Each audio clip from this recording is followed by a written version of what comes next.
Jadi kalau kita berbuka puasa, kita bismillah dulu, gitu nggih.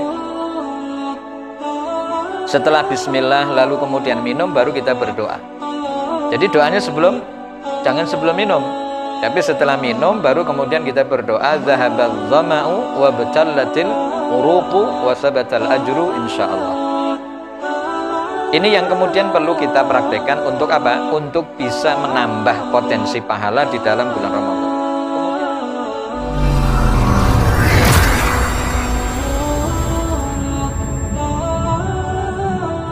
Bismillahirrahmanirrahim. Assalamualaikum warahmatullahi wabarakatuh.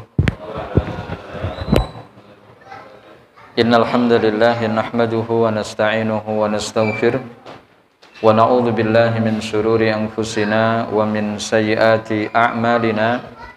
Man yahdihillahu fala mudilla lahu wa man yudlilhu fala hadiyalah. Asyhadu an la ilaha illallah wahdahu la syarika lah wa asyhadu anna Muhammadan abduhu wa rasuluhu la nabiyya wa la rasulahu ba'dah. Allahumma salli wa sallim ala habibina wa nabiyyina Muhammad sallallahu alaihi wasallam wa ala alihi wa ashabihi wa man tabi'ahum bi ihsanin ila yaumil qiyamah, amma ba'd. Rabbi shrah li sadri wa yassir li amri wahlul 'uqdatam min lisani yafqahu qawli. Yaqulullahu ta'ala fi kitabihil karim, a'udzu billahi minasyaitonir rajim. Ya ayyuhalladzina amanu taqullaha haqqa tuqatih wa la tamutunna illa wa antum muslimun. Wa qala aidan falawla nafara min kulli firqatin minhum ta'ifatun liyatafaqahu fid din wa liyunziru qaumahum idza raja'u ilaihim la'allahum yahdharun. Ma'asyiral muslimin, seluruh jamaah kajian Musalla Nurul Yakin yang mudah-mudahan kita semuanya senantiasa dalam lindungan Allah Subhanahu wa taala.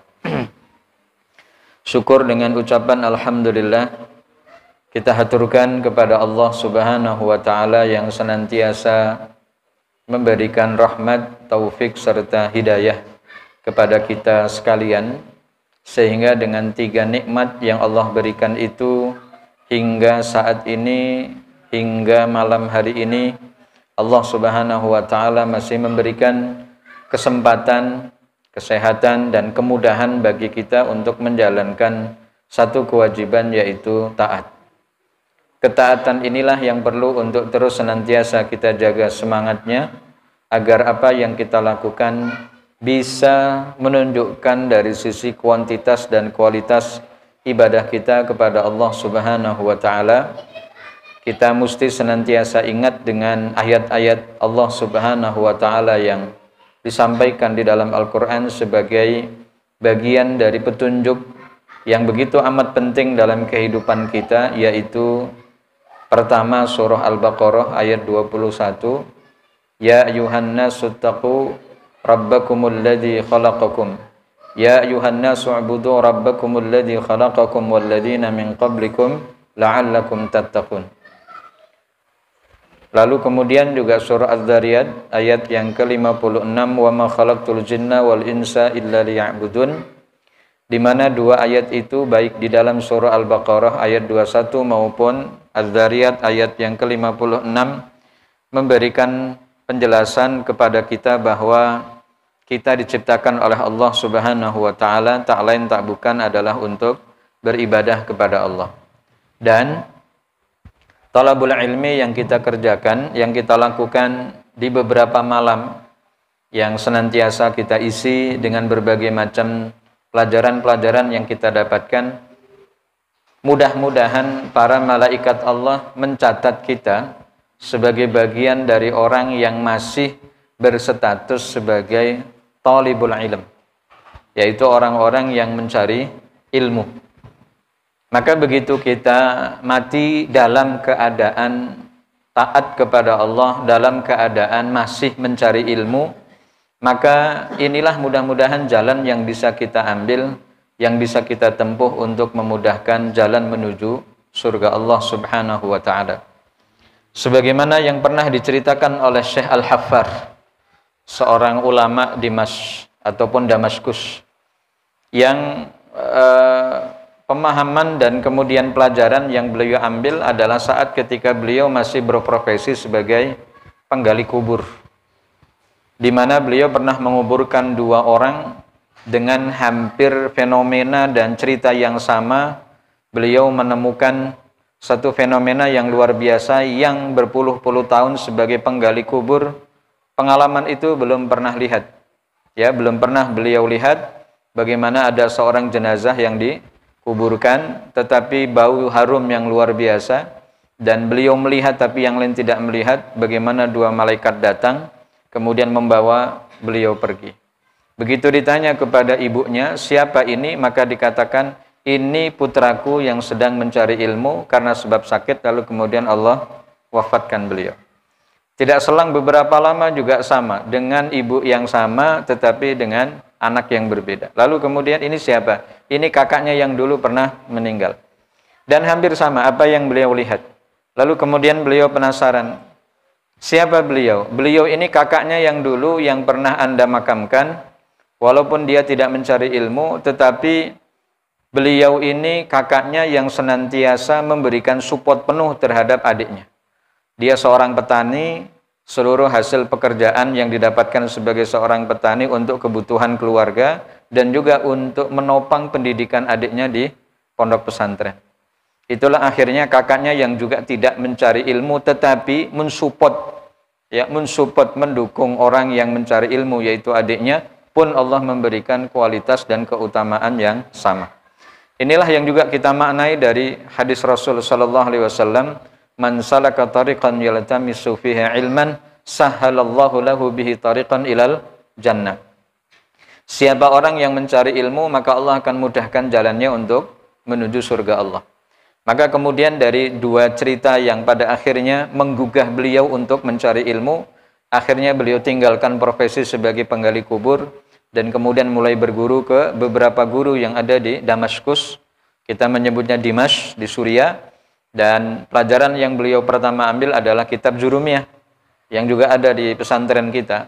Beliau baca, beliau hafalkan, lalu kemudian beliau tasmi'kan ke guru, dan begitu sudah hafal selesai lalu ngambil kitab yang lain. Maka di nama akhir dari beliau itu disebut dengan yang lebih dikenal adalah Syekh Al-Haffar. Haffar itu artinya penggali kubur. Karena memang beliau dulunya penggali kubur, Pak. Mantan penggali kubur yang berubah menjadi seorang ulama besar. Ya, beliau hidup di kota Damaskus.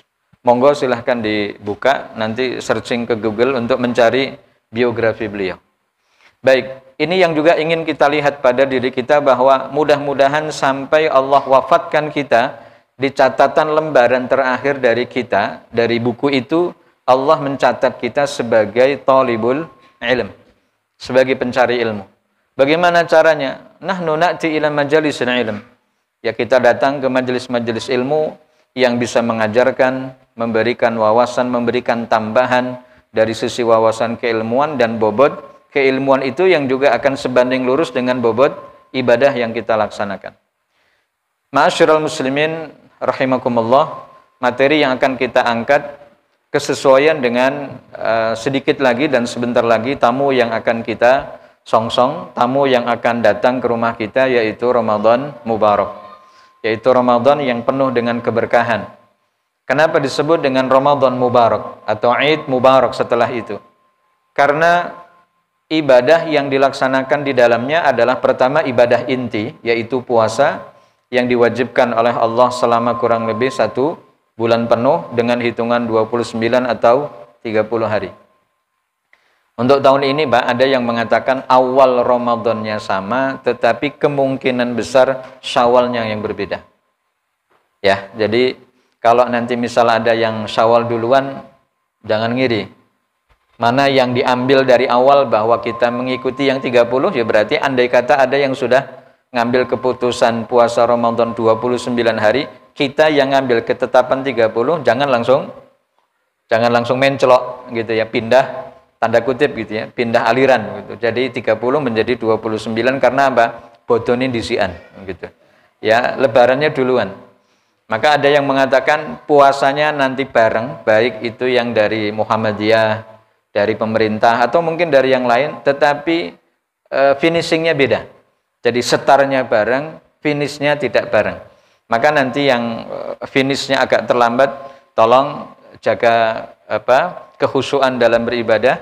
Ini cobaan, ini musibah, ini cobaan, harus sabar gitu ya. Baik. Pertama yang akan kita angkat adalah dari sisi keutamaan yang cukup mungkin kita sajikan satu hadis untuk kemudian kita jadikan sebagai muqaddimah pembuka di materi kita pada malam hari ini.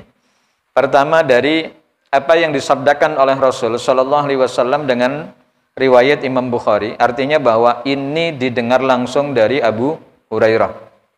Ya, dan nama beliau itu nama aslinya bukan Abu Hurairah, tetapi Abdurrahman bin Sakhr ad-Duzi. Ya, berasal dari kampung Duzi, yang dimana satu kampung yang juga berasal di kota Mekah. Baik, tapi kemudian beliau dikenal dengan nama Abu Hurairah karena memang beliau pecinta kucing. Dan itu di Arab biasa Pak, dengan menggunakan kata abu atau ummu. Dan kata abun itu tidak harus disandarkan kepada ayah ataupun kepada ibunya. Tetapi mana yang lebih populer ketika ini dikaitkan ke beliau, orang akan lebih mengenal. Maka seperti kata Abu Hurairah, bukan berarti anaknya Abdurrahman bin Sakhr ad-Duzi itu namanya Hurairah. Enggak. Ya, Hurair itu diambil dari kata hirrah yang artinya kucing. Ya, hirratun bimakna qitun yang artinya kucing perempuan. Karena memang Abu Hurairah senang banget ya sama kucing. Baik. Apa yang kemudian disabdakan oleh Rasul sallallahu alaihi wasallam, beliau mengatakan as-shalawatul khamsu. Salat 5 waktu. Wal jum'atu ilal jum'ati. Dan salat Jumat dari Jumat ini ke Jumat itu. Berarti kalau kita telah melaksanakan salat Jumat di pekan pertama kemarin, ini akan menjadi cadangan keutamaan untuk Jumat berikutnya. Jumat kemarin tanggal pinten, Pak? Tanggal 3 ya? 3 atau 4? Sing bergajian mesti paham sini. Nah, kan kemendane paham tanggal 3. Berarti hitung 8 hari ke depan, taruhlah tanggal 11 ya. 11 atau 10 gitu. Maka nanti Jumat di tanggal 10 atau 11 Maret itu menjadi perkara yang kita dapatkan dari keutamaan dari sholat Jumat. Maka yang disampaikan oleh Rasul, sholat Jumat ke Jumat lainnya, wa Ramadhanu ila Ramadhana.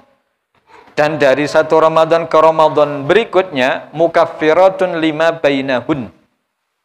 Jadi sholat 5 waktu, sholat Jumat dan puasa Ramadan itu mampu menutupi dosa-dosa di antara 3 waktu itu. Sehingga Bapak, secara logika yang kita pahami dari hadis ini, tidak ada dosa kecil yang nempel ada pada orang-orang mukmin yang rajin sholat. Misal, ada dosa kecil yang kita lakukan antara waktu Isya ke waktu subuh. Jenengin apa wanes? Silahkan, apa contohnya dosa kecil? Kayaknya apa Pak, dosa kecil nih Pak? Dosa-dosa kecil itu seperti apa? Hah? Ucapan apa? Pokoknya orang genah ngoten nggih. Atau termasuk dosa kecil itu menghambur-hamburkan waktu misal. Ya. Artinya waktu yang biasa kita gunakan untuk istirahat, lalu di sepertiga malam untuk bermunajat, sholat tahajud, tapi justru digunakan untuk begadang. Ini kan termasuk dari bagian dosa. Kenapa dosa? Memubazirkan waktu. Oke. Begitu itu sebuah kesalahan, lalu kemudian kita melaksanakan sholat subuh secara berjamaah di masjid, maka sholat subuh yang kita laksanakan di masjid atau musola adalah perkara yang bisa menutupi dosa kecil kita di antara 2 waktu itu. Terus, ini muter terus Pak. Kemudian kok ada kesalahan yang dilakukan antara waktu subuh sampai waktu zuhur. Lalu kita kerjakan sholat zuhur berjamaah. Maka dosa kecil yang dilakukan di antara 2 waktu itu secara otomatis gogrok. Secara otomatis diampuni oleh Allah. Terus begitu. Dari waktu zuhur ke waktu asar, dari waktu asar ke maghrib, dari maghrib ke isya. Maka orang muslim yang rajin sholat 5 waktu dijamin ora ono dosa cilik Pak. Tidak ada dosa kecil yang nempel. Lah kalau masalah dosa besar gimana Pak?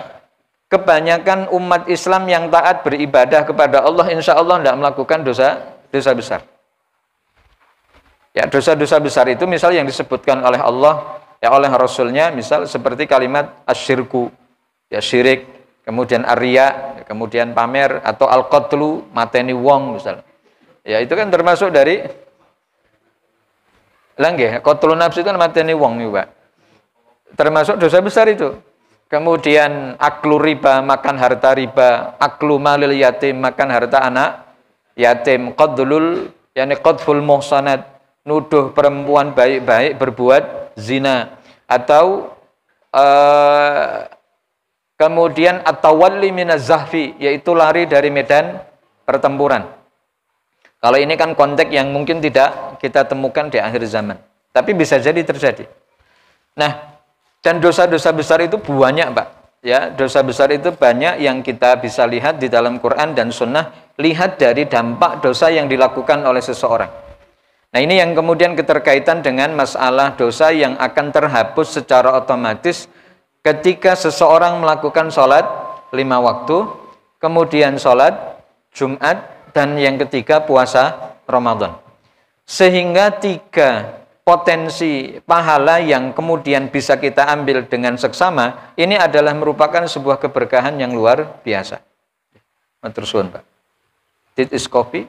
Masya Allah. Baik, ngoten nggih. Jadi ini keutamaan yang perlu kita jaga semangatnya agar tidak banyak alasan. Aku ora kuat, Pak. Aku mendingan poso beduk. Lah poso beduk poso cah cilik berarti nggih. Poso beduk lah, wis tua lah kok poso beduk. Kenapa? Sengkil wetenge. Jadi sudah jam 12 siang ya, ngurus beduk adzan berkumandang zuhur buka. Nanti habis itu lanjut lagi. Itulah puasanya anak kecil untuk bisa apa? Melatih kebiasaan nanti saat dewasa full tank puasanya dari pagi sampai sore. Nah kalau jenengan poso ya jenenge poso napa? Poso beduk ya ora level no. Nggih. Level. Baik, untuk bisa menjadikan puasa sebagai perisai agar Allah tidak menghantarkan kita, memasukkan kita ke dalam nerakanya, maka ada beberapa hal yang perlu kita lakukan agar puasa yang kita lakukan itu tidak sia-sia, Pak. Coba kita bisa perhatikan dari apa yang disabdakan oleh Rasul Shallallahu Alaihi Wasallam. Ngihu, niki kegedean kan niki. Apa yang disampaikan oleh Rasul Shallallahu Alaihi Wasallam ketika beliau bersabda, "Kam min saimin laisa min siyamihi illal ju' wal 'atash." Berapa banyak orang berpuasa itu hanya mendapatkan dahaga dan laparnya, tapi tidak ada keutamaan apapun. Pahalanya ya mungkin dapat tapi tidak maksimal. Sebab karena apa? Tidak memperhatikan perkara-perkara yang bisa merusak pahala puasanya. Dan itu penting untuk diketahui oleh seluruh kaum muslimin agar saat ketika mereka dan kita menjalankan puasa tahu betul aturan-aturannya. Sehingga kalau kita tahu ilmu itu tidak setengah-setengah. Orang yang kemudian tahu ilmu setengah-setengah repot, Pak. Ya, dia hanya tahu puasa itu al-imsaku 'anil muftirat, menjaga diri dari perkara yang membatalkan min tulu'il fajri ila ghurubis syams. Dari terbitnya fajar sampai terbenamnya matahari, guru kuwi tok misal. Hanya itunya aja, Pak.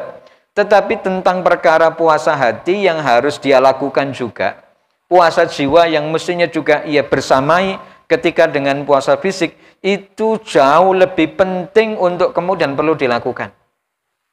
Dan filosofinya ngeten, Pak. Kenapa Allah memerintahkan kita untuk berpuasa? Diawali dari puasa zahirnya. Tidak makan, tidak minum, dan tidak melakukan perkara yang membatalkan lainnya. Agar saat secara fisik tidak disuplai dengan makanan dan minuman, maka secara otomatis ya kehendak jiwa untuk melakukan perkara-perkara yang biasa dilakukan itu menjadi ngedown, menjadi turun. Hasrat untuk makan, hasrat untuk minum, hasrat untuk menemui atau mendatangi istrinya, itu menjadi tertahan, bukan tidak boleh, tertahan. Maka bahasa kita itu puasa mengajarkan kepada kita untuk menahan sesuatu yang tidak diperkenankan oleh Allah untuk kita lakukan. Sehingga kalau kita bisa menahan perkara yang halal saja, mestinya bil ashal, jauh lebih mudah bagi kita untuk menahan perkara-perkara yang dilarang. Kenapa? Ya karena kita tidak pernah melakukan itu. Misal kita tidak pernah makan ya daging yang diharamkan oleh Allah. Kita tidak pernah minum apa yang diharamkan oleh Allah. Lalu kemudian kita sudah juga terbiasa untuk menahan diri untuk tidak melakukan hal-hal yang sebetulnya halal untuk kita lakukan, tapi di waktu tertentu kita tidak diperbolehkan. Jadi tujuannya itu didik dalam loh Pak. Mendidik jiwa supaya jauh lebih arif, supaya jauh lebih bijaksana, supaya jauh lebih tertata kehidupannya ketika jiwanya kuat. Itu sebetulnya falsafah yang kemudian kita dapati dari puasa yang kita jalani. Maka bukan hanya sekedar mangan rangombe, tapi ternyata mohon maaf mulutnya masih tajam, emosinya tak tertahan. Setiap ada perkara-perkara yang memantik emosinya lalu membuncah, lalu kemudian menjadi sebuah aksi yang merugikan diri dan orang lain. Padahal sejatinya dia sudah berpuasa berpuluh-puluh kali. Maka yang menjadi pertanyaannya adalah, apa dampak secara positif?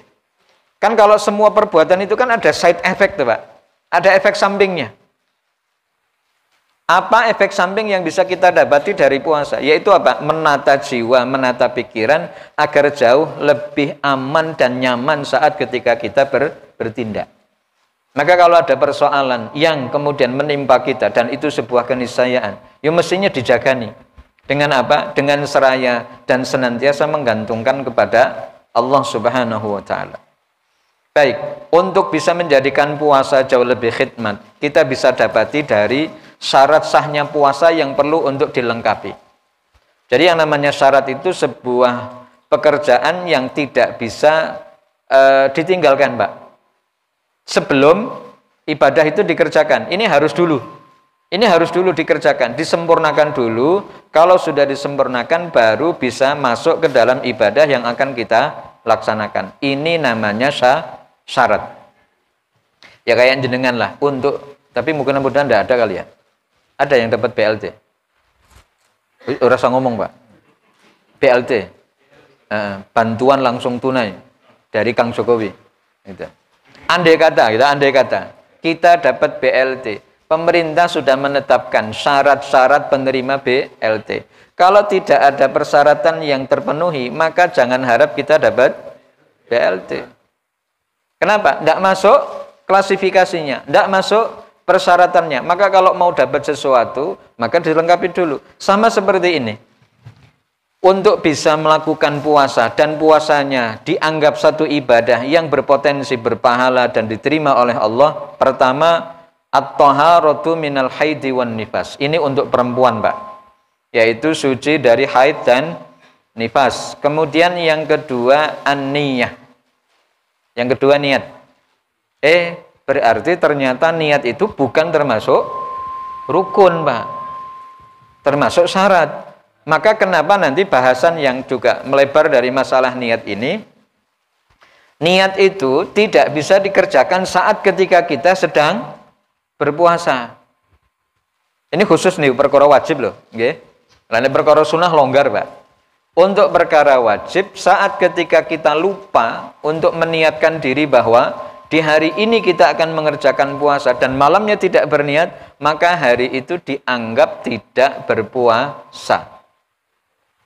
Maka kenapa beberapa masjid menganjurkan jamaahnya untuk meniatkan diri, tetapi ya tidak usah dibaca bareng-bareng. Mungkin imam cukup menyampaikan, Bapak Ibu sebelum meninggalkan lokasi diniatkan besok kita berpuasa. Monggo silahkan.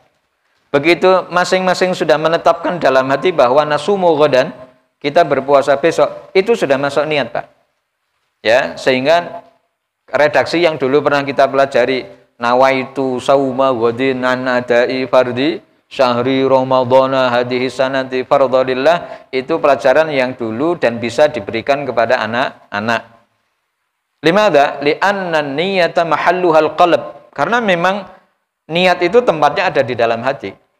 Adapun dilafatkan itu sebatas untuk menguatkan apa yang ada di dalam. Kalau sudah di dalam hati sudah cukup, nggih pun, ya tidak perlu dilafatkan. Terus kemudian syarat berikutnya Islam, baligh, nggih Pak nggih. Kemudian sehat rohaninya, ya, dan juga jasmaninya. Loh, bagaimana ada orang yang kemudian tidak sehat jasmani dan rohaninya kemudian tidak dikatakan wajib berpuasa? Karena orang yang sudah sakit sangat kronis mungkin ya, bahkan mungkin tradisi dokter sudah menyatakan tipis Pak kesempatan untuk hidup misal karena penyakit yang beliau derita. Maka orang yang demikian sudah tidak berkewajiban lagi untuk melaksanakan puasa. Dan ketika orang tidak mampu berpuasa sebab karena uzur Pak, sebab karena dia tidak berpuasa karena sakit ataupun mungkin karena sudah sepuh, apakah kemudian dia disebut sebagai orang kafir?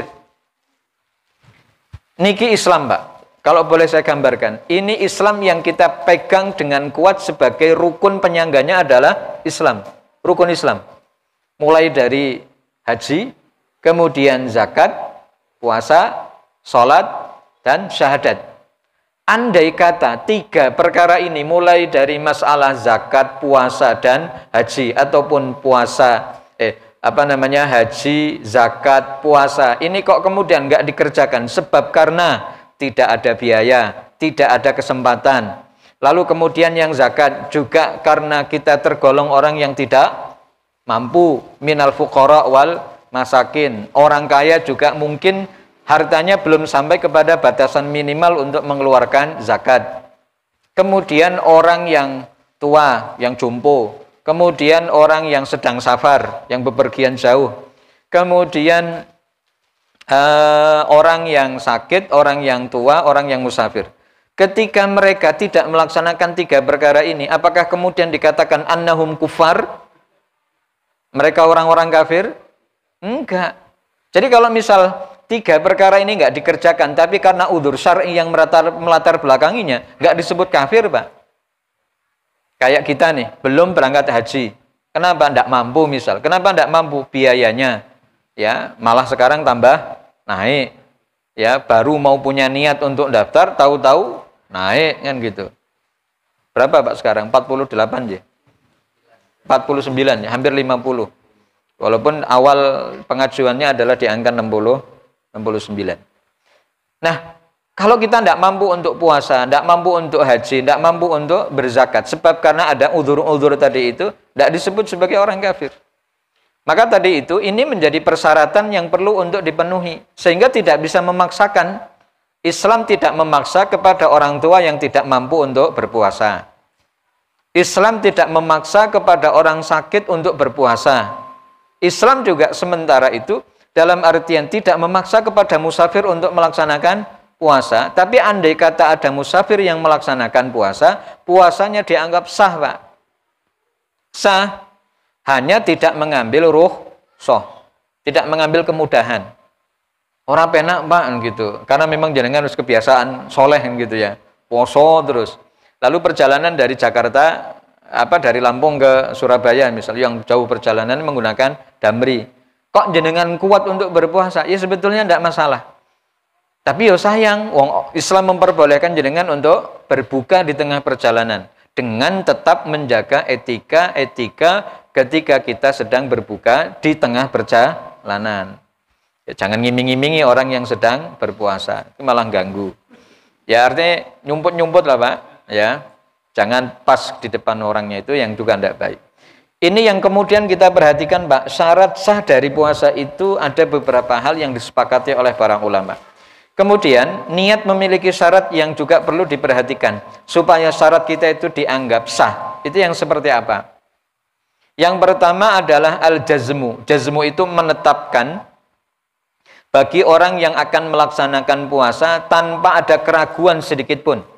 Besok saya akan puasa. Itu namanya syaratun jazim. Jadi jangan sampai ada dalam hati besok puasa enggak ya? Puasa enggak?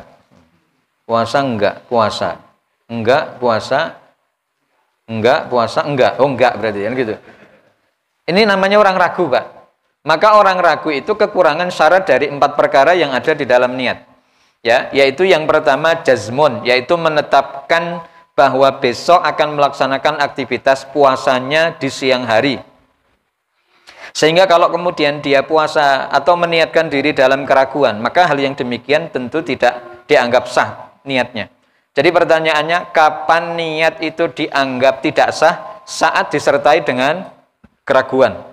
Yang kedua, tidak ta'yin, Pak, tidak menentukan. Ya, tidak ditentukan. Fala budda min ta'yinin niyah fi shaumi Ramadan wa shaumil fardhi wal wajib. Jadi ditentukan bahwa besok itu jenengan kita mau puasa apa?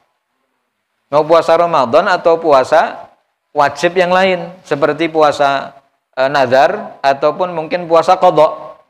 Walaupun mungkin itu perlu ditentukan. Yang kemudian menentukan niatnya besok dalam puasa apa? Ya di dalam hati, ta'yinun niyah. Ya, kemudian yang ketiga at-tabyid. Khusus untuk di bulan Ramadan adanya nginep.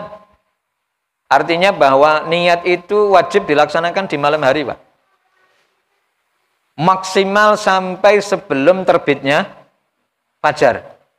Itu yang namanya tabyid, Pak. Tabyid itu nginep.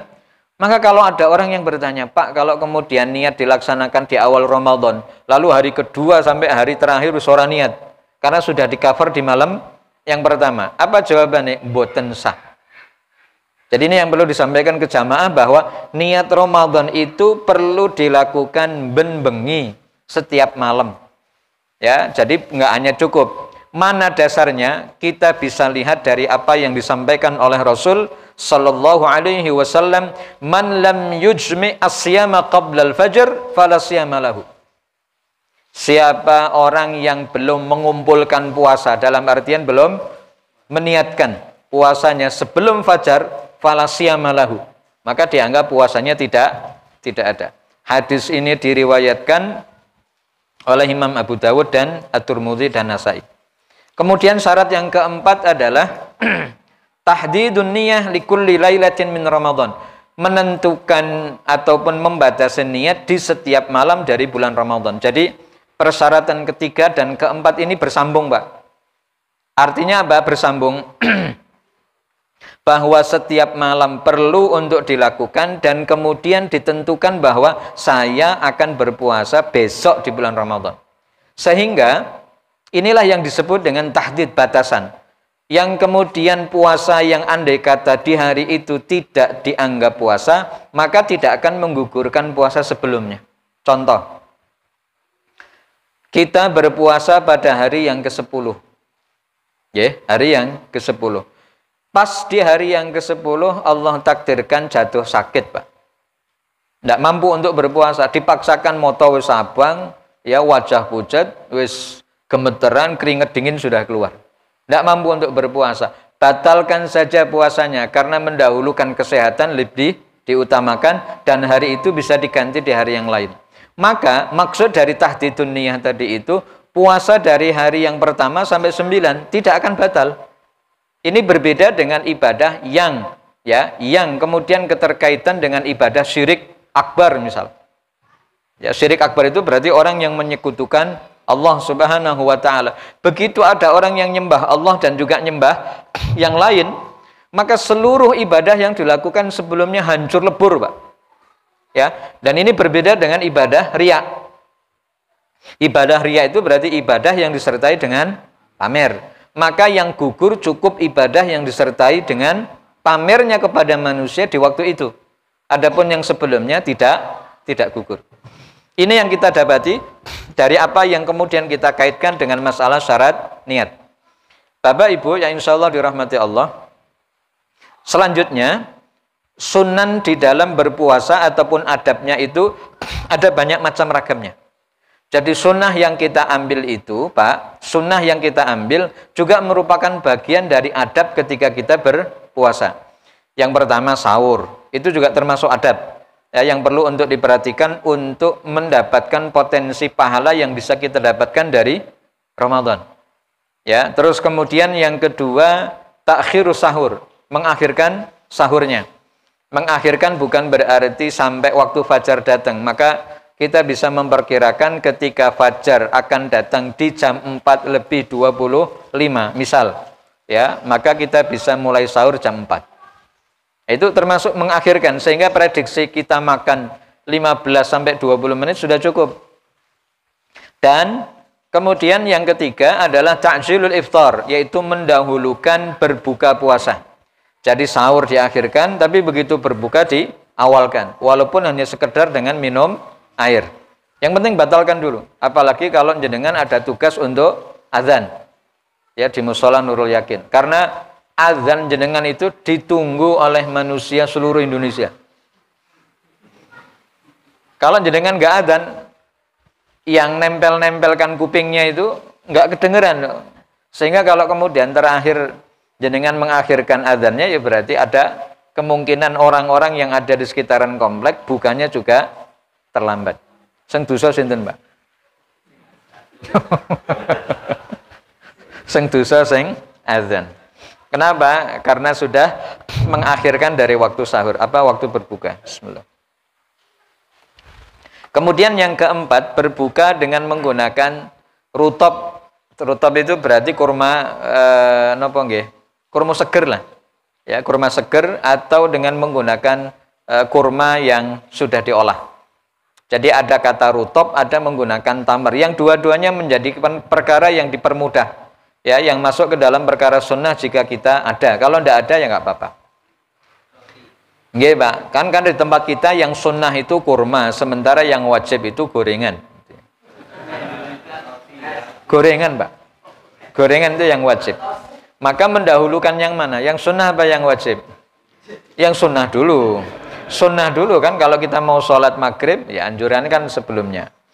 Maka sunnahnya dulu, baru ngambil yang wajib, yaitu ngambil gorengan itu nanti setelah kurma dulu, Pak.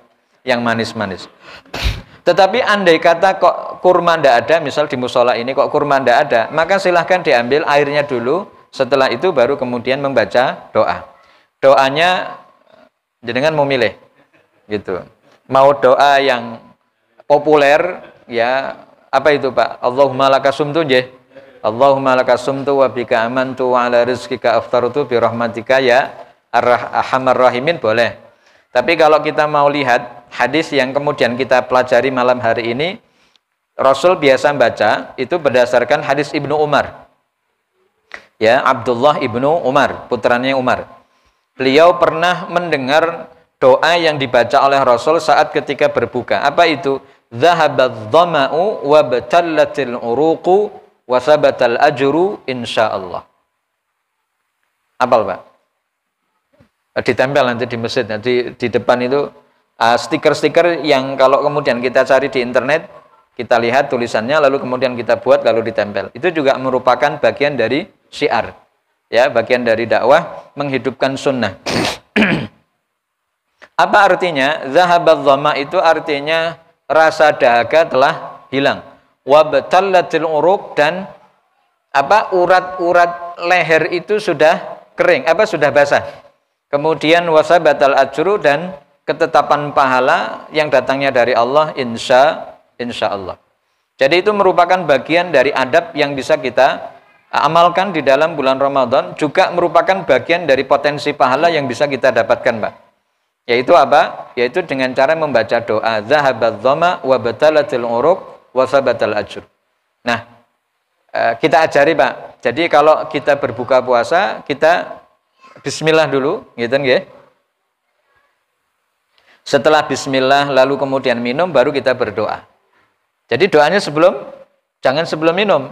Tapi setelah minum baru kemudian kita berdoa zahabadz dhama'u wa batallatil uruqu wa sabatal ajru insyaallah. Ini yang kemudian perlu kita praktekkan untuk apa? Untuk bisa menambah potensi pahala di dalam bulan Ramadan. Kemudian ada berikutnya, yaitu al-jud wa qiraatul Quran wa mudarasatuhu, yaitu bersikap dermawan, membaca Quran dan mempelajarinya. Sehingga boleh dikatakan Ramadan hadza syahrul Quran.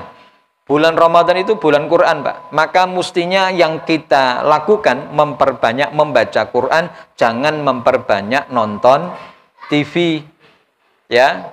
Karena TV itu tontonan yang hampir mayoritas tontonannya adalah berbau hiburan, Pak. Yang edukasi sudah sangat sedikit. Maka pintar-pintar kita untuk memilah dan memilih mana program-program yang kira-kira ada manfaatnya. Kalau hanya sekedar hiburan, dan apalagi mohon maaf, hiburan itu membuat kita lalai dari berzikir kepada Allah, berarti tontonan itu tidak memberi maslahat. Mendingan digeser. Kalau setelah kita geser dari semua channel yang kok isinya hampir semuanya sama, mendingan kita tutup, matikan, lalu kemudian kita buka Quran. Itu jauh lebih manfaat. Satu huruf yang kita baca mendatangkan 10 kebaikan. Maka kalau hari-hari yang kita lalui dari bulan Ramadan hanya diisi dengan kekosongan, hanya sekedar nunggu Ramadan, nunggu berbuka dengan cara ngabuburit begitu ya. Ngabuburit itu sampai hunting makanan, jenengan tinggal di sini tapi hunting makanan sampai wae halim. Ini kan juga termasuk minal mubadzirin gitu ya, mubadirkan waktu. Maka sambil nunggu itu ada di beberapa masjid ngadain kajian, Mbak. Ya, kajian setiap hari. Ya, saya dulu ingat waktu di kampung itu, waktu bapak masih ada. Jadi beliau ngumpulin masyarakat di kampung, lalu kemudian ngambil satu kitab. Ya, ngambil satu kitab. Waktu itu kitab yang diambil oleh beliau adalah Ihya Ulumuddin, yang ditulis oleh Syekh Abu Hamid Muhammad Ibnu Muhammad Al-Ghazali. Beliau kaji selama 1 bulan menjelang berbuka puasa. Dan inilah yang kemudian upaya yang kita lakukan untuk bisa memanfaatkan waktu yang ada untuk melakukan berbagai macam aktivitas kebaikan di dalam masjid. Termasuk diantaranya adalah membaca Quran atau mengajarkan Al-Quran atau mempelajari bersama. Dan ini yang disebut kesempatan terbaik yang Allah berikan. Sudah Isya? Belum? Ampun, baik. Terakhir Bapak Ibu, apabila kita diajak ataupun ada potensi orang ngajak ribut kepada kita, karena setan itu ada di mana-mana. Walaupun mungkin Rasul Shallallahu Alaihi Wasallam mengatakan bahwa setan itu dibelenggu, tapi bukan berarti setan tidak berkeliaran. Kalau ada orang yang ngajak berantem sebab karena ada emosi yang kemudian tersulut, maka jangan diladeni, Pak. Itu bagian adab. Ya, jangan sampai ada filosofi lo jual gua beli, yang gitu. Lo jual gua beli. Ayo, di mana tempat? Walaupun berpuasa, jangan kira gua lemah. Enggak. Jadi justru ketika kita sedang berpuasa dan diajak berantem, katakan ini shaim. Saya sedang berpuasa. Anda sedang berpuasa, saya juga lagi puasa. Begitu. Tahan, emosi tahan, kan gitu. Inilah manfaat ketika kita sedang berpuasa, ada masalah kita selesaikan dengan bersahaja. Kita ngopi bareng nanti maghrib, kan gitu. Kelamaan. Sekarang gitu. Lu nggak mau yang batal ke poso ya jangan sekarang.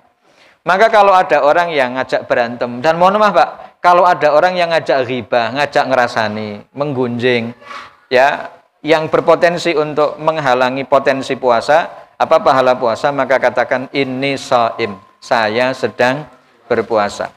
Nah, sebentar mawon, sudah cukup gitu ya. Nah, ini yang keterkaitan dengan adab-adab yang sekaligus juga merupakan bagian dari amalan sunnah di dalam puasa yang mudah-mudahan ini nanti bisa kita amalkan dan bisa kita maksimalkan Ramadan 1444 Hijriah, dan kita sambut tamu itu dengan sukacita dan penuh dengan keberkahan. Mudah-mudahan Allah jadikan kita sebagai orang yang terpilih untuk menjadi hamba-hamba yang bertakwa dari madrasah Ramadan yang akan kita sebentar lagi masuki di dalam kelas tersebut. Mohon maaf bila ada kekeliruan dan kesalahan. Kita tutup dengan doa kafaratul majlis. Subhanakallahumma bihamdik asyhadu an la ilaha illa anta astaghfiruka wa atubu ilaik.